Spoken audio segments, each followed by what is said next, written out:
Friend, Aparna সরকার চ্যানেলে তোমাদের সবাইকে স্বাগতম। আজ এসেছি আমি একটা নতুন ধরনের রেসিপি নিয়ে। আজ এসেছি আদা পাকা আমের চাটনি নিয়ে। তো তোমরা আমার রেসিপিটা দেখতে থাকো। আমি দেখো আমটা আগে ছোট ছোট করে আমটা সুন্দরভাবে খোসাটা ছাড়িয়ে আমটা কেটে নিচ্ছি। দেখো আমটা কেটে সুন্দর করে আমি পরিষ্কার পরিচ্ছন্ন করে এটাকে জলে ধুয়ে নেব।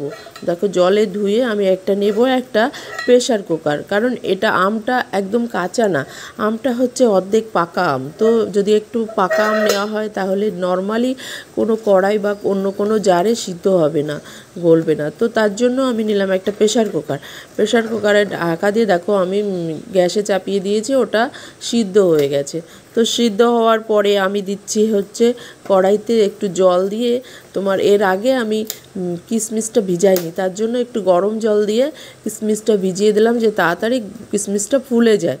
তো তার জন্য আমি কড়াইতে জল দিয়ে কিশমিশটা ঢেলে দিয়ে দেখো কিশমিশটা একটু গরম করে নিলাম, এবার বাটিতে রেখে দিলাম। রেখে দেওয়ার পরে এবার দিলাম কড়াইতে একটু সর্ষের তেল।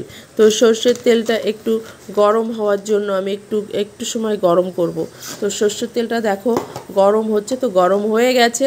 তারপরে দিলাম আমি কিছু পরিমাণে মৌরি।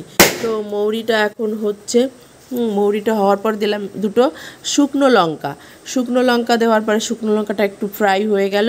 ফ্রাই হয়ে যাওয়ার পরে এবারে আমি দেব যে আমটা আমি সিদ্ধ করেছিলাম, সেই আমটা আমি ঢেলে দেবো। দেখো আমি আমটা ঢেলে দিয়েছি। তো আমের কালারটা হলুদ হয়েছে, তো তার জন্য আমটা ছিল অর্ধেক পাকা আম, তার জন্যই কালারটা হলুদ হয়েছে, বুঝতে পারছো? তো পাকা আমে আমি আর হলুদ টলুদ দিই, কিন্তু এমনিই হলুদটা হয়ে গেছে। যাই হোক, ওটা দেওয়া হয়ে গেছে। এবার আমি আমটাকে আর একটু কড়াইতে স্লাইড জল দিয়ে এই আমটাকে জ্বালাবো, কারণ আমটা অতিরিক্ত গাঢ় হয়ে গেছে। তো জল দিয়ে জ্বালাবো। দেখো আমি জল দিয়েছি, জল দিয়ে জ্বলছে। দেখো এরপর দেব আমি চিনি, পরিমাণ মতো চিনি। দেখো তোমরা যতটা খাবে তত পরিমাণে চিনি দেবে। আমার যতটা প্রয়োজন আমি ততটা পরিমাণে চিনি দিচ্ছি। দেখো যতটা প্রয়োজন, আমে যতটা প্রয়োজন। তো আমটা আমি টেস্ট করে নিয়েছি, আমটা টক আছে, যার জন্য আমাকে এখানে কোনো কিছু মিক্স করতে হবে না, টক জাতীয় কোনো কিছু মিক্স করতে হবে না। তোমরা দেখবে আদা পাকা আমে যদি টক থাকে তাহলে কিছু মিক্স করবে না, টক না থাকলে তবে একটু টক দেবে। তো তারপর দিলাম আমি দেখো যে কিশমিশগুলো ভিজিয়ে রেখেছিলাম সেই কিশমিশগুলো আমি ঢেলে দিলাম। দেখো কিশমিশগুলো ঢেলে দেওয়ার পর আমাকে একটুখানি জ্বালাতে হবে। তো কিশমিশগুলো ঢেলে দিয়েছি। ঢেলে দেওয়ার পরে এবার আমি কিশমিশগুলোকে সুন্দর করে মিক্স করে নেব।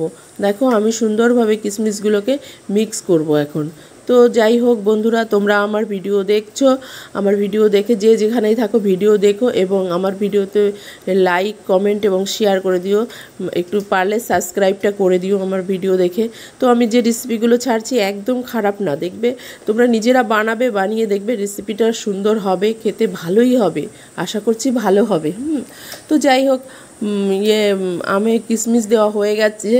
এবার আমি দেব এতে কিছু পরিমাণে, যেটা দরকার সেটা হচ্ছে কাজু বাদাম একটু বেশি দিলে আমের চাটনি অথবা পায়েস সেগুলো খেতে খুব ভালোই লাগে। তো আমি দিচ্ছি হচ্ছে, এরপরে দিব হচ্ছে, যাই হোক টেস্ট করে নিয়েছি, একটু চিনির পরিমাণ কম হয়ে গেছিলো, তো চিনিটাও দিয়ে দিলাম। তো চিনি দেওয়া হয়ে গেছে, দেখো চিনিও মিক্স হয়ে গেছে। এবার দেবো আমি কাজু। দেখো পরিমাণ মতো আমি কাজু দিয়ে দিলাম। কাজুটা একটু বেশি দিলে, তোমরা যদি একটু বেশি দাও তোমাদের আচারটা বেশি টেস্ট হবে, হ্যাঁ। আর যদি একটু কম দাও, কাজুতে একটু ভালোই লাগে। যাই হোক, আমের আচারটা একটু পাতলা করলে ভালো লাগে, খুব গাঢ় ভালো লাগে না, হ্যাঁ। তো এই আমের আচারে অনেকে অনেক কিছু দেয়, তো আমি দেবো এবার পরিমাণ মতো মৌরির গুঁড়ি দেবো। এই আমের একদম সিম্পল আমের আচার, দেখো মৌরির গুঁড়ি দিয়েছি। তো মৌরির গুঁড়ি দিয়ে আমি একটু এই নাড়াচাড়া দেবো। দেখো নাড়াচাড়া দেবো। দেখো আমের আচারটা হয়ে এসেছে, আর বেশি সময় নেই। তো দেবো তারপরে হচ্ছে একটুখানি লবণ।